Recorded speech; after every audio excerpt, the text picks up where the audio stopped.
Good evening and welcome to the earnings review, your tidbits into company financials and operational insights. Thank you for joining us as we broadcast from our Hampton studios in Harare, Zimbabwe. I'm Eben Mabunda, yo money man. On the show, we engage top Ashland executives to get you up to speed with first-hand information. We also chat with competent market analysts just to ensure you're finished with relevant and comprehensive market analysis.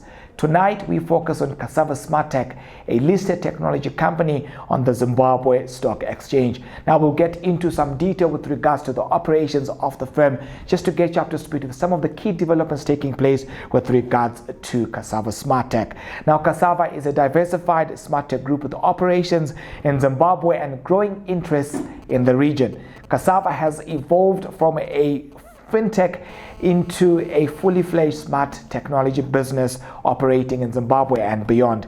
Incorporated in 2012, the firm operated as a unit of Econet Wireless before an unbundling and a separate listing on the Zimbabwe Stock Exchange in 2018. Now, Cassava has a footprint in several fields, namely fintech, insurtech, social payments, on-demand services, e-commerce, agri-tech, health tech, as well as the edutech sectors. A quick look at some of its divisions. In the fintech sector, the group operates through iconic brands, the EcoCash, as well as the Stuart Bank. Under insurtech, this is where you have EcoSure as well as Mover. On-demand services, you have Technites via Africa and several other brands. And under e-commerce, you have the growing brand O9. EduTech, you have Ruzivo, Simba, among other brands. Health tech, there you have the Maisha, and under Agri-Tech, you have the Eco Pharma brand. Some vital stats: with the current share price of 1,346 cents, the firm has a market cap of 34 billion Zimbabwean dollars. The share price has surged over 100% since the year started, vis-a-vis the All Share Index, which is up over 70% to date. Now, this concludes the Halajo section of our show. In just a moment, we'll get into a conversation with regards to the operations of the firm. Don't go anywhere. Thank you for staying with us. Now joining us for a conversation on the operations as well as developments with regards to Cassava Smartech is the Equity Access Chief Analyst, Respect Gwenzi. Respect, good evening and thank you for joining us on the earnings review. Thank you, Eva. It's always my pleasure. Fantastic.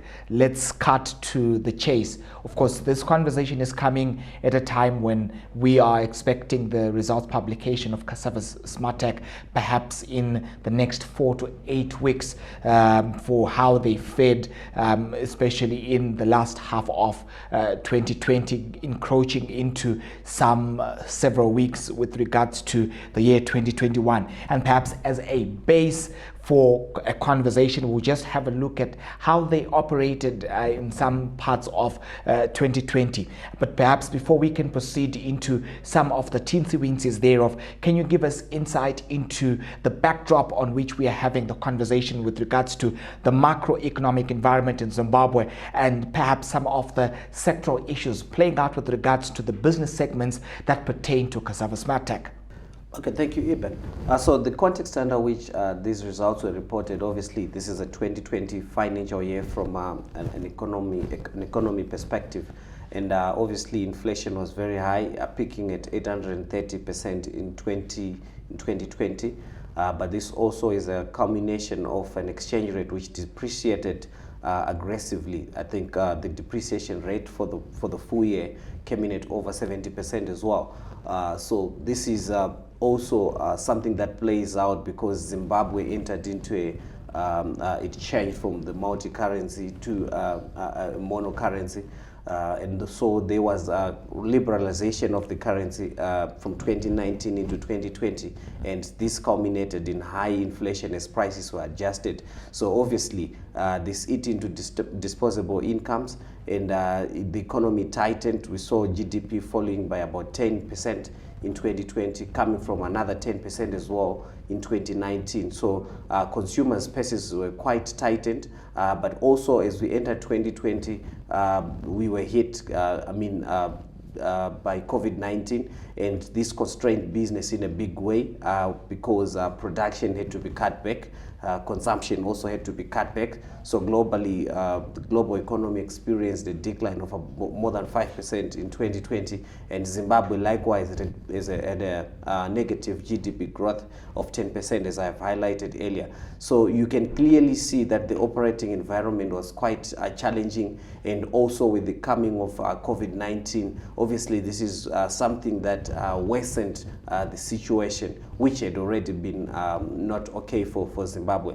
But also there was drought in that respective year, which was coming in as a back-to-back.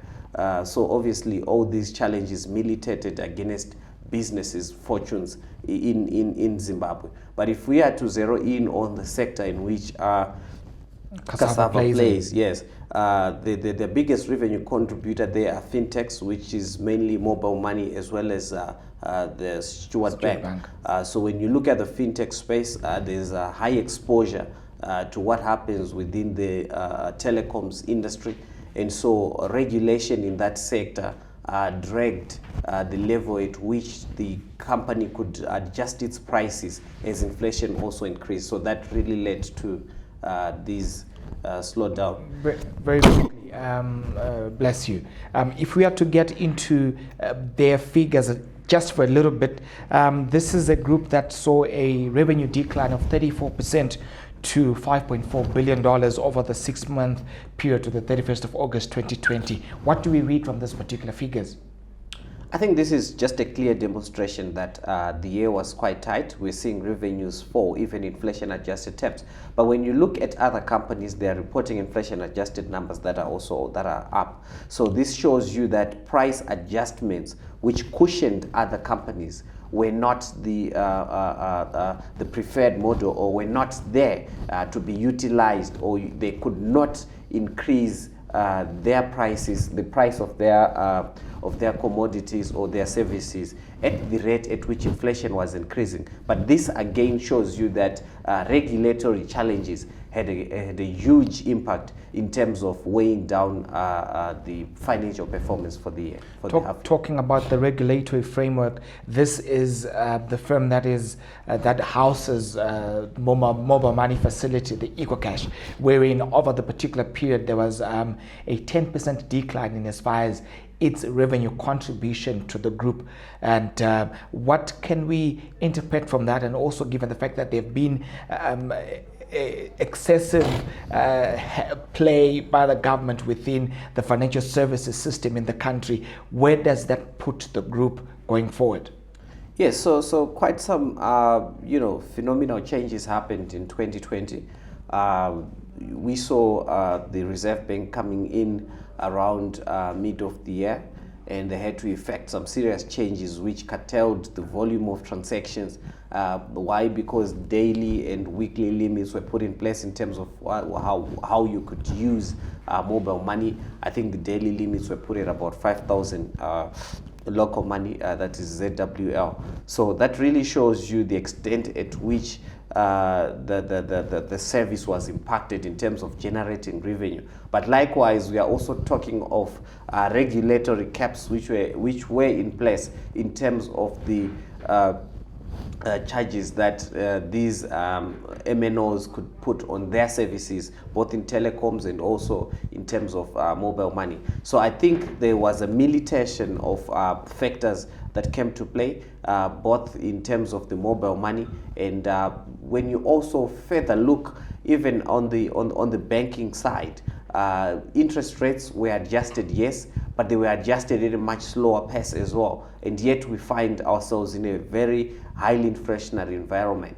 And you could also look at a macro scale where government is scaling back in terms of its treasury bills, and this is income that should contribute to banks' conventional interest income. And so when there is that scale back, it means interest income also falls. But now with COVID-19 at play, you see that transactional volumes immediately, they were curtailed at the beginning of the year, but also going into the second half as the economy opened, we then saw possibly a relaxation and also people improving in terms of their transactional activity. So basically this is an interplay of factors, but the major drivers there is COVID-19, a decline in economic activity, and of course other factors. Just before we get into some of the qualitative aspects of their operations, over the period in question, we saw the group actually suffer a $2.4 billion exchange loss figure in that particular regard, which is actually something that you also find common where the Econet results are concerned. What do we read from this particular matrix? So I think that's a more of what we're experiencing elsewhere in the industry.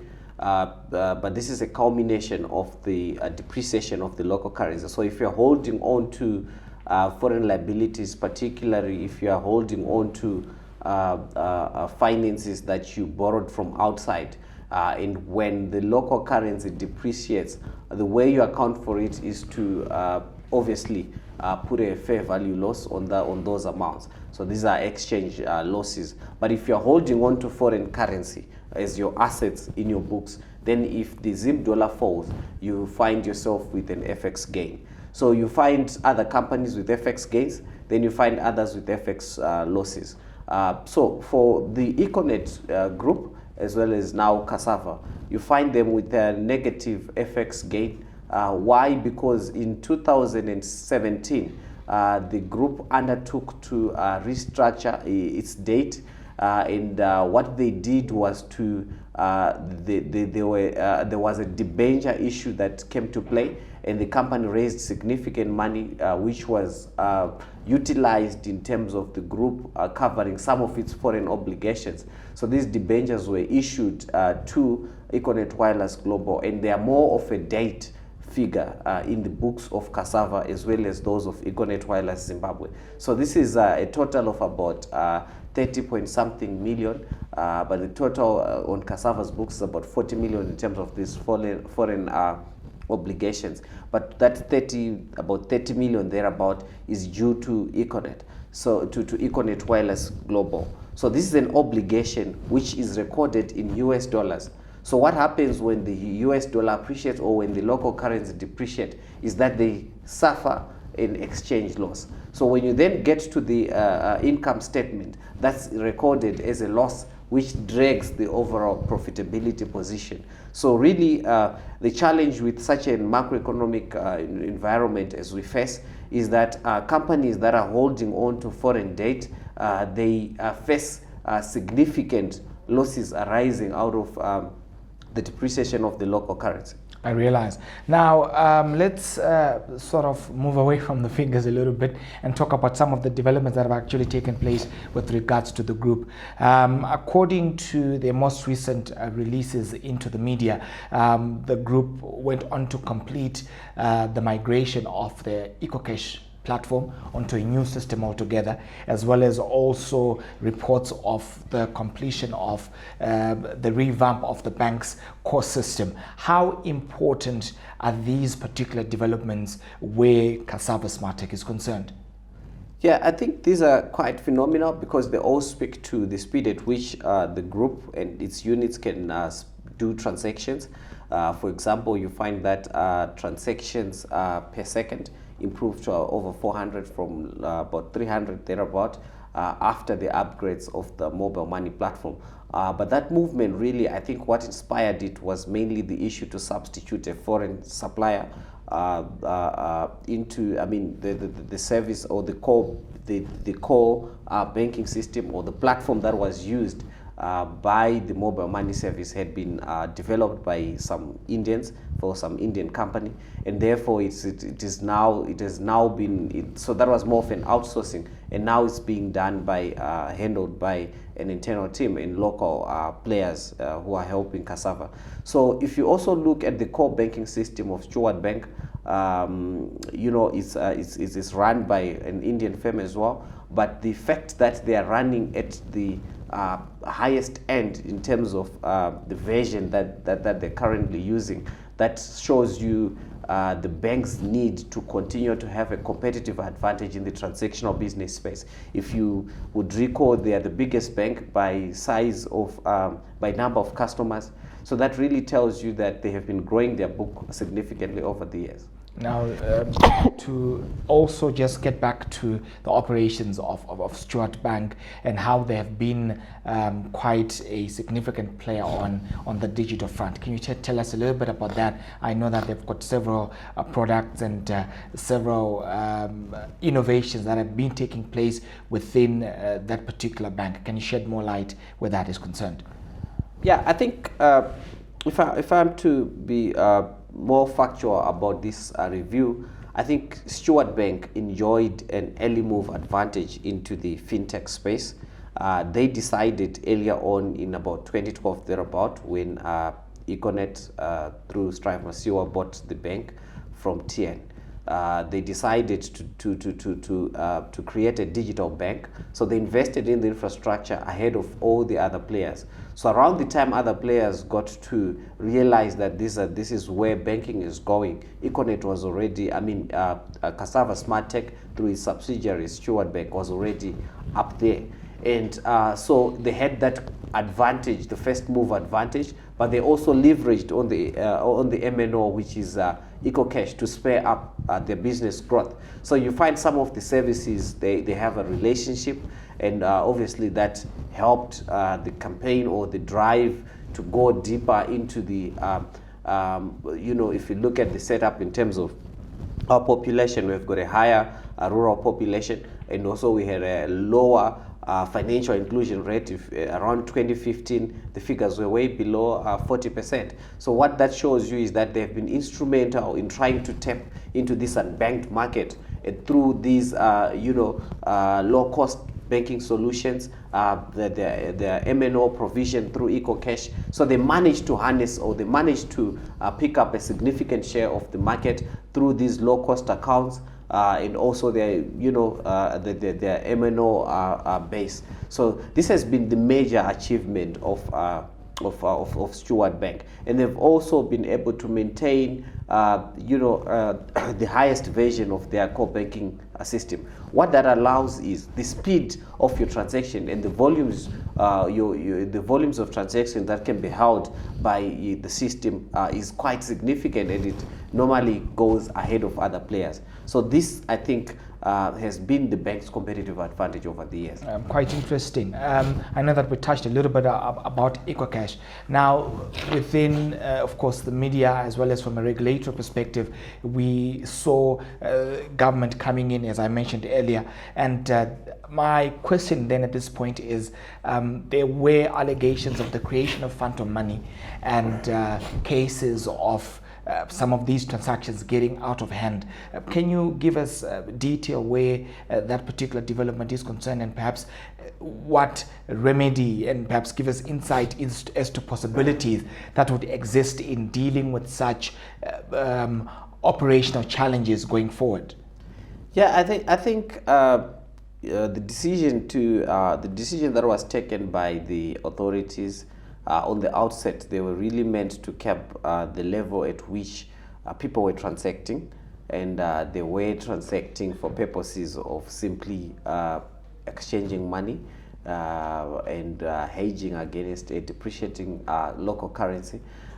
So if you really look at it, MNOs created a perfect platform under which these speculative activities could be undertaken. So without caps to the volumes of transactions, obviously that created challenges. But I wouldn't know in terms of their finding how exactly this phantom money was created.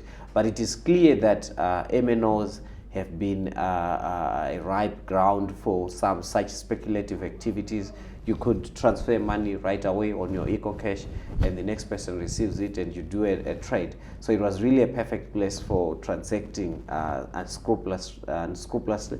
So obviously, I think authorities had to do what they had to do. So this is the background against which the central bank moved as a way of trying to slow down this activity that was going on. But as you can see, the contribution of EcoCash falls from 73 to 63, mainly because of the decline in volume of transaction that came following the institution of this of these rules. Respect, we will take a break, and when we come back, we'll look at some of the aspects of the business. Don't go anywhere.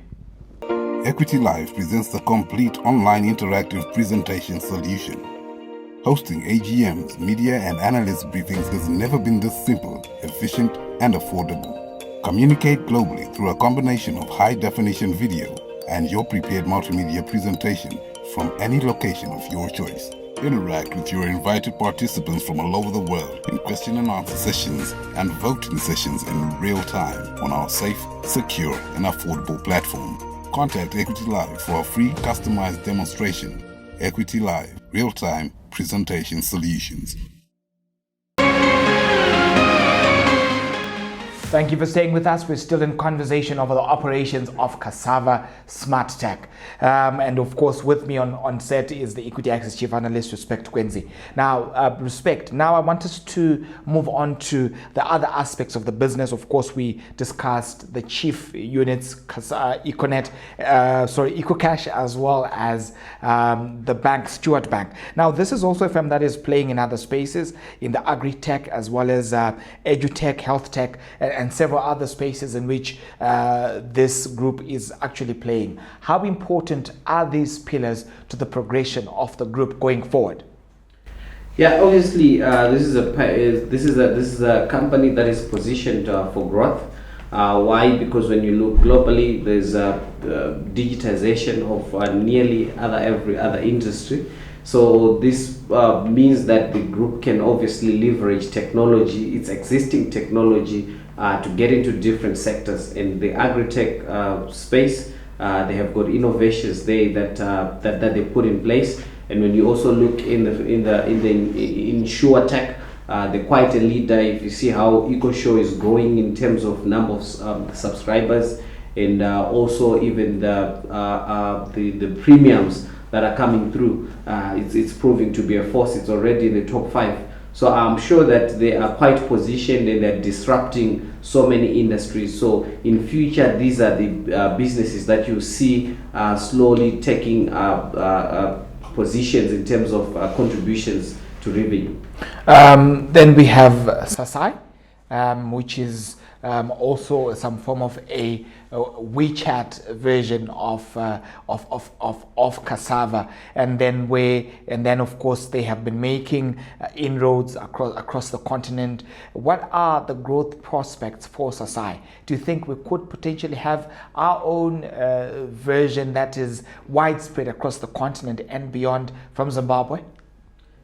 Yeah, so the terrain seems insurmountable when you look at the kind of social media, especially social media, the kind of advancement that has gone through that space, and the dominance of big players such as Facebook.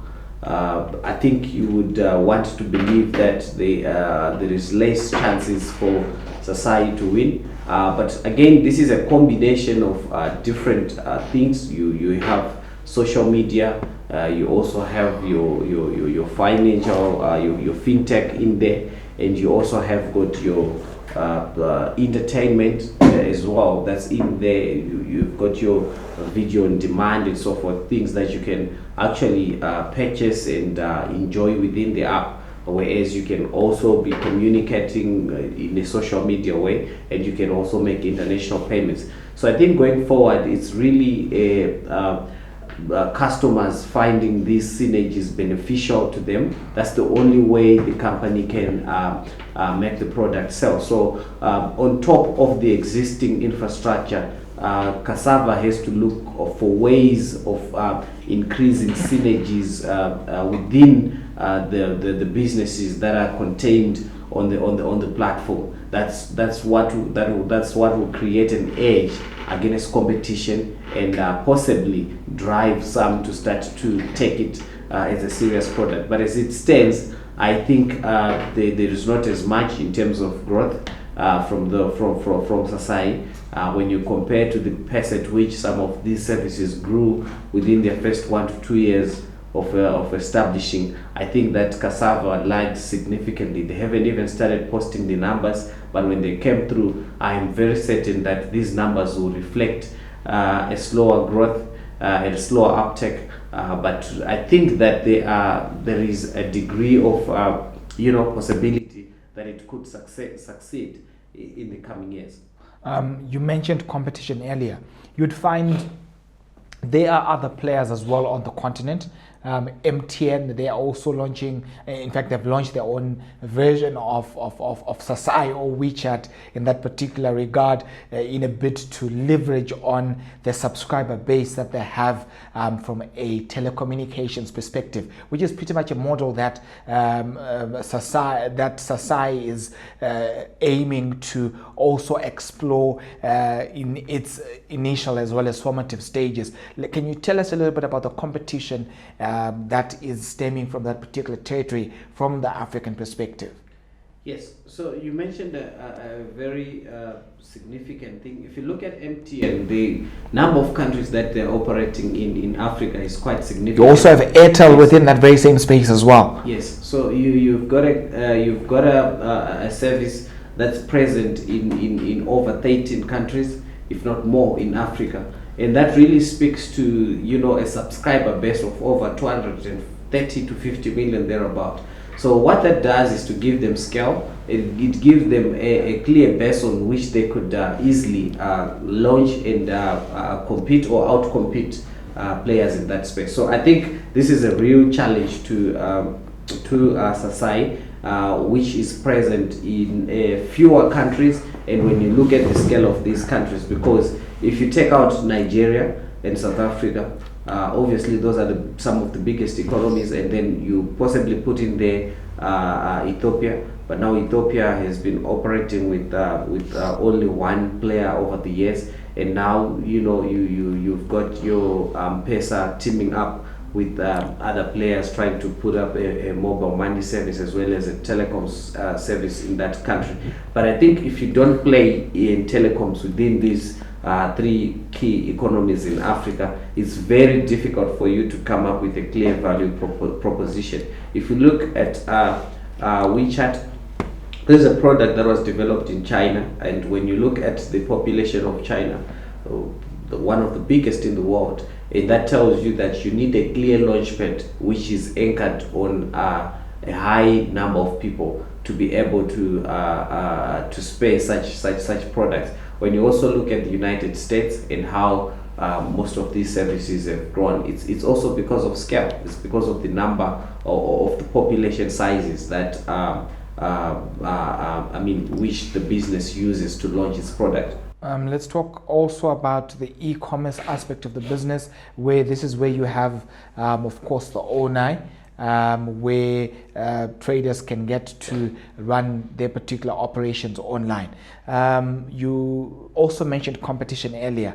Given the very domestic space here in Zimbabwe, where you have RTG also giving them competition using the gateway stream application or platform in that particular regard, as well as other external competitors across the continent, to mention Conga among other players, and of course those from South Africa, quite a good number of them that have been making the waves across the digital foray on the continent. Again, what sort of a strategy do you think would be effective and would improve the efficacy of the service delivery in driving the numbers and giving other players on the continent a good run for their money?